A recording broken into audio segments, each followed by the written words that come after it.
Tepat hari ini Senin, tanggal 12 Juli tahun 2021, Ivan Gunawan memperingati setahun kepergian sang ayah. Tulis kalimat menyentuh untuk almarhum. Dalam unggahannya tersebut, Igun terlihat memajang potret ayahnya. Lelaki yang dikabarkan dekat dengan Ayu Ting Ting itu kemudian menyampaikan rasa rindunya pada almarhum.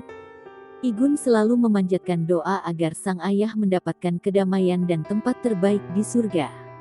Lebih lanjut, Igun pun mengaku tak akan pernah melupakan sosok ayahnya tersebut dari hidupnya.